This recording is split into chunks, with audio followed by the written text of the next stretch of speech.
Sir అవన్నీ చెప్పను, ఒకటైతే చెప్పనా. ఇప్పుడు లోకేష్ గారు పాదయాత్ర ఏంటని ఏం రైట్ ఉందని పాదయాత్ర చేయడానికి? ఆయన గెలిచిన ఎమ్మెల్యేనా, గెలిచిన ఎంపీనా?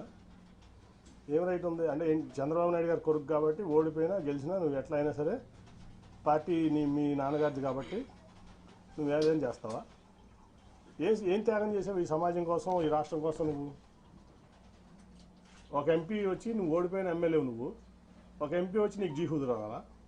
గెలిచిన ఎంపీ, యాంటీవేవ్లో గెలిచిన ఎంపీ నీ యోగాలలో నేను పాల్గొనాలా? ఎట్లా పాల్గొంటాను? ఏం ప్రోటోకాల్తో పాల్గొంటాను? నువ్వు ఆఫ్టర్ ఆల్ ఓడిపోయిన ఎమ్మెల్యే నా ముందు.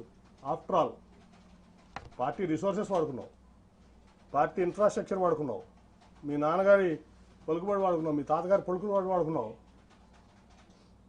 అన్నీ వాడుకుని నువ్వు ఓడిపోయావు. నువ్వు నాకు రూపాయి డబ్బు ఇవ్వలేదు, నువ్వేమివ్వలేదు, నేను గెలిచా రెండు సార్లు. నీ పార్టీని భుజాల మీద పెట్టి మోసా కృష్ణా జిల్లాలో 2013 నుంచి 14 ఎలక్షన్ అయ్యే వరకు. నా ఆస్తులు అమ్ముకున్నా, వ్యాపారాలు మానుకున్నా. ఏం రైట్ ఉంది నీకు? ఏం త్యాగం చేసావు ఈ పార్టీ కోసం కానీ, సమాజం కోసం కానీ? నువ్వు ఏం రైట్తో యోగాలను చేసావు? ఏం రైట్తో నువ్వు సీనియర్ని శాసిస్తున్నావు? ఏం రైట్ ఉందా నీకు? ఒక 10 సార్లు ఎమ్మెల్యే చేసావా? 10 సార్లు ఎంపీ చేసావా?